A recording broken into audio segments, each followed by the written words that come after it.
Good morning बच्चों, class 11th math chapter 2 miscellaneous exercise part 1। पहला question है, पहले दो फंक्शंस दिए हुए हैं। एक पहला फंक्शन f है, f(x) = x²।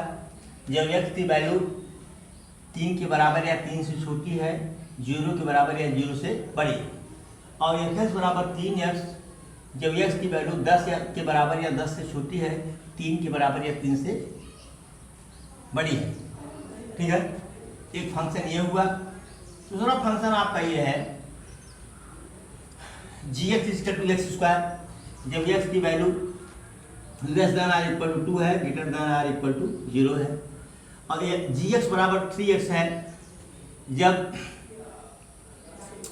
x की वैल्यू < 10 है, > 2 है। ठीक है, कह रहा है कि प्रूव करिए कि f तो फंक्शन है लेकिन ये फंक्शन नहीं है। ठीक है, ये फंक्शन कब नहीं होगा? जब एक पहले सेट के एक एलिमेंट का 2 इमेज हो जाएगा। 2 इमेज होगा तो वह फंक्शन नहीं होगा, क्योंकि ऑर्डर पेयर में 2 ऑर्डर पेयर में सेम एलिमेंट हो जाएंगे। ठीक है, फर्स्ट एलिमेंट क्या होगा? सेम होगा। तो अब हम पहला चेक करें कि f(x) = x²। यहाँ x की वैल्यू क्या है? 0 से लेकर 3 तक। 0 से लेकर 3 तक। चलो भाई, f(1) = 1, f(2) = 2 का स्क्वायर 4। ठीक है, f(3) = 3 का स्क्वायर 9। यहाँ देख रहे हैं ना, 1 का इमेज 1, 2 का इमेज 4, 3 का इमेज 9 आ रहा है। चलो अब मैं बना ले रहा हूं इसका 1 2 3 1 4 9। 1 का इमेज 1, 2 का इमेज 4 और 3 का इमेज 9। फिर चल रहा हूं f(x) = 3x। यहाँ 2 से लेके 10 तक रखना है। 2 से लेके 10 तक रखना है।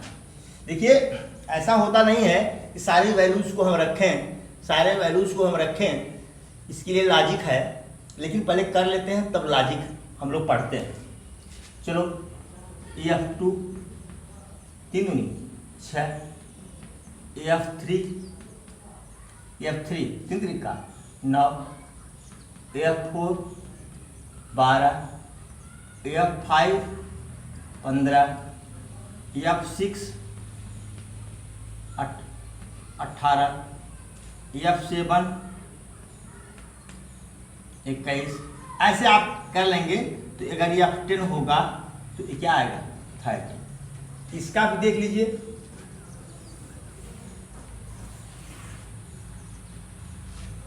टू 3 4 5 ...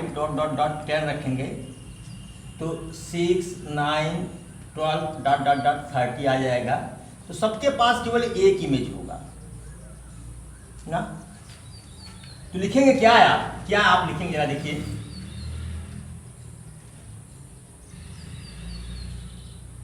फॉर एवरी x, प्रत्येक x ना, प्रत्येक x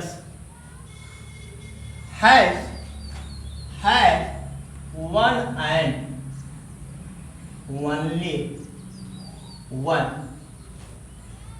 image in f(x). So f(x) is a function। यह फंक्शन है। ठीक है, अब लॉजिक की बात जरा सुनिए। लॉजिक क्या कहता है? x की चाहे जो वैल्यू ले लो, जब इसका स्क्वायर लेंगे एक नई संख्या देगा ना। x के हर मान पर x² एक अलग मान देगा। मतलब x के हर एलिमेंट का एक अलग इमेज प्राप्त होगा। वही हाल यहाँ भी देखिए, यहाँ भी देखिए पहले आप, यहाँ भी x के हर मान पर 3x क्या देगा, एक अलग मान देगा, अलग मान देगा, ठीक है। लेकिन इसीलिए फंक्शन है, लेकिन क्रिएट होता है इन दो, ये x बराबर 3 इसमें भी है, x बराबर 3 इसमें भी है। हमने देख लिया यहाँ पर भी 3 का इमेज कितना है, 9, यहाँ पर भी 3 का इमेज कितना है, 9। देख रहे हैं, मतलब इन कंक्लूजन में आप कह सकते हैं कि अब 3 का इमेज 9 ही है, मतलब 3 के पास केवल एक ही इमेज मिल रहा है, क्या, 9। यहाँ पर डाउट था हमको कि दोनों में 3 है, ठीक है। तो हम कहते हैं कि लॉजिक से जाओ चाहे ऐसे जाओ, हमको तो सिर्फ प्रूव करना है। तो भैया 11th में हो, लॉजिक भी समझते रहो और प्रैक्टिकल अप्रोच भी समझते रहो। नोट करिए इसको प्लीज। अब देखिए थोड़ा लॉजिक पर आते हैं। gx is equal to x square. देखो यहाँ 2 जो है, हर x के डिफरेंट मान है दोनों के लिए, क्यों, gx is equal to x square में x बराबर 2 है और gx is equal to 3x में भी x बराबर 2 है। इसी 2 पर चेक कर लो, इसी 2 पर चेक कर लो, और किसी पर चेक करने की जरूरत नहीं है। x का जो भी मान रखोगे यहाँ पर एक्स स्क्वायर का एक अलग मान आएगा, यहाँ भी x का जो भी मान रखोगे 3x का मान एक अलग होगा, ठीक है ना। केवल 2 पर रखो। g2 क्या होगा जरा बताओ, 2 का स्क्वायर, बोलो। अब gx equal to 3x, g2 क्या होगा, 3 गुणे 2 बराबर 6। इसका मतलब ये हुआ, ये जो 2 है इसके पास 2 इमेज है, 4 है और 6 है। बोलो भाई, so it is not function. मतलब यहाँ क्या लिखोगे कि ये तो हो गया था आपका पहले वाले में, इन g equal to gx is equal to gx, 2 has 2 image 4 and 6, so it is not function। ये फंक्शन नहीं है, ठीक है। ये 2 पर भी चेक करना था, एक्स स्क्वायर में 4 आया और gx इक्वल टू 3 6 आया, मतलब 2 के कितने हुए, 2 इमेज हुए, जबकि एक एलिमेंट का केवल एक इमेज होना चाहिए फंक्शन होने के लिए। मतलब अगर इसका ऑर्डर ले लें तो क्या आएगा, ये gx बराबर क्या आएगा, 2 4 2 6, और जो आएंगे वो डिफरेंट होंगे, लेकिन इन 2 ऑर्डर पेयर के फर्स्ट एलिमेंट तो समान हो गए ना। अगर फर्स्ट एलिमेंट समान है तो फंक्शन नहीं है। बहुत सारे पेयर बनेंगे, इसमें निकालते जाएंगे पेयर बनता जाएगा, लेकिन 2 पेयर आपको ऐसा मिल जाएगा, 2 ऑर्डर पेयर एक ऐसा मिल जाएगा आपको जिसके फर्स्ट 2 एलिमेंट क्या है, इक्वल है। So this is not for function. Thank you. Question number 2 है आपका, f(x) is equal to x square. तो find the value of f(1.1 minus f(1) upon 1.1 minus 1। ठीक है, ये डेरिवेटिव है, 12 में पढ़ेंगे आप, ठीक है। f(x) minus fc upon c minus x minus c, आप 12th में पढ़ेंगे इसको। तो ठीक है, केवल हमको x की जगह को 1.1 और 1 रखना है। जब इसे यहाँ पर करूँ f(1.1) बराबर क्या होगा, 1.1 का स्क्वायर होगा, कितना आया 1.21। अगर f(1) रखें तो 1 का स्क्वायर बराबर 1 आएगा, ये 1.21 आएगा, ठीक है ना। तो यहाँ पर सीधा वैल्यू हमने रख दिया 1.21 माइनस 1। ये तो एफ तो लगा नहीं इसमें, ये डायरेक्ट 1.1 माइनस 1 है। इसमें से 1 माइनस करेंगे तो 0.21 होगा, अपान इसमें से 1 माइनस करेंगे तो 0.1 आएगा। इस पर ऊपर वाले पर 2 अंक पर डेसिमल है, नीचे वाले पर भी 2 अंक पर डेसिमल कर सकते हैं। बोलो बराबर 21 अपॉन व्हाट 10, दैट्स व्हाट 2.1। इसका आंसर हो गया। अब आइए दिया है कि find the domain of function, question number 3 है x square plus 2x plus 1 upon x square minus 8x plus 12। चलिए एक काम करते हैं, पहले पता होगा अगर समथिंग अपॉन 0 है, समथिंग अपॉन 0 है तो दैट विल बी इनफाइनाइट, अनंत होगा, और अनंत परिभाषित नहीं है, अनंत परिभाषित नहीं है। तो इसलिए हमने फैक्टराइज किया, एक्स स्क्वायर माइनस 8x धन 12 को का गुणनखंड किया तो क्या आया x माइनस 6 x माइनस 2। अगर x बराबर 6 रख दें तो इसका मान 0 हो जाएगा, अब पूरे हर का मान 0 हो जाएगा, तब इसका मान क्या हो जाएगा अनंत, अनंत डिफाइन नहीं है।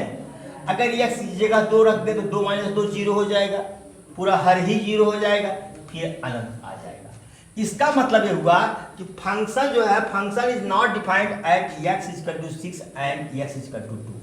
ये पूरा का पूरा फंक्शन केवल 6 और 2 पर डिफाइन नहीं है, और प्रत्येक रियल नंबर पर यह डिफाइन है, प्रत्येक रियल नंबर पर यह डिफाइन है। ठीक है, इसका मतलब डोमेन क्या होगा, और रियल नंबर -2 एंड 6, यही इसका क्या हुआ डोमेन हुआ। Note it please. Question number 4 है कैन आप find the domain and range of real function f(x) equal to x√x-1। Domain भी निकालना है और रेंज भी निकालना है।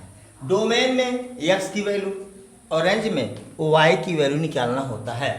ठीक है, इस तरह का क्वेश्चन आपको पहला क्वेश्चन शायद एक्सरसाइज 2.3 का बताया गया था आपको कि ये √x-1 है, और आपको पता है अगर अंडर रूट में कोई निगेटिव नंबर है तो वह काल्पनिक नंबर होता है।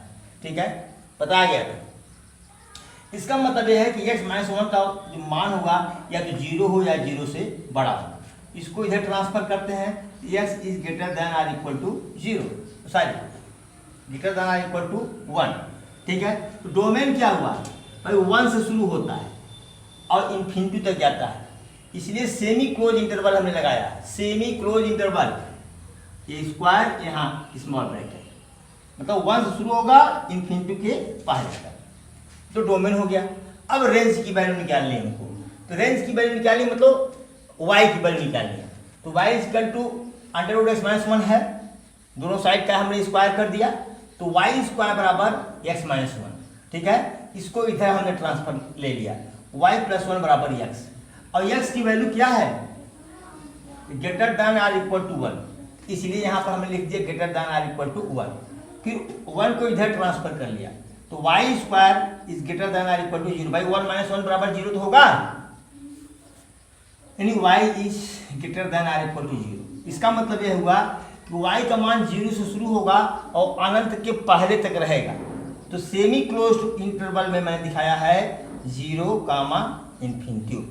इसका मतलब यह है कि 0 यहाँ इन्फिनिटी को छोड़ दिया जाएगा, इन्फिनिटी परिभाषित ही नहीं है, इन्फिनिटी के पहले तक, इसीलिए यहाँ पर ओपन इंटरवल लगा दिया, इधर क्लोज्ड। इसको कहते हैं सेमी क्लोज्ड या semi open interval. Note it please. पांचवा क्वेश्चन है आपका f(x) equal to modulus x। Modulus x मतलब x की चाहे जो भी वैल्यू रख दो, x की कुछ भी वैल्यू रख दो तो f(x) का एक मान आएगा। ठीक है, x के हर मान पर, x के कुछ भी 0, 1, 2, 3, -1, -2, -3 चाहे जो रख दो, ये f(x) का एक मान आएगा। इस मतलब इसका डोमेन क्या होगा, और रियल नंबर होगा। क्या होगा, और रियल नंबर। रेंज क्या होगा, अब देखो यहाँ पर कुछ भी रखो, जैसे x बराबर हमने -3 रखा, तो -3, -1 बराबर 4, क्योंकि मॉडुलस है ना, मॉडुलस हमेशा पॉजिटिव नंबर देगा। ये y की वैल्यू, रेंज क्या है, y की वैल्यू, इसको y बराबर ऐसा भी सकते हैं y बराबर x माइनस 1। अभी तो हमने x की वैल्यू लिया, हर x के लिए f(x) का, यानी हर x के लिए y का एक मान होगा, हर x, तो सेट ऑफ x क्या होगा, डोमेन, क्या रियल नंबर ले लिया। लेकिन जो y का मान आएगा हमेशा वह एक पॉजिटिव नंबर होगा, तो रेंज क्या होगा, ऑल पॉजिटिव रियल नंबर। इसको क्या लिख सकते हैं, 0 to infinity ओपन इंटरवल, इधर क्लोज इधर ओपन, सेमी क्लोज इंटरवल में यह हम रेंज लिख सकते हैं। ठीक है, ये क्वेश्चन नंबर 6 है। क्वेश्चन नंबर 6 काफी टाइम हो गया है, अब हम अगले पार्ट में देखते हैं। ठीक है, thank you so much for watching video.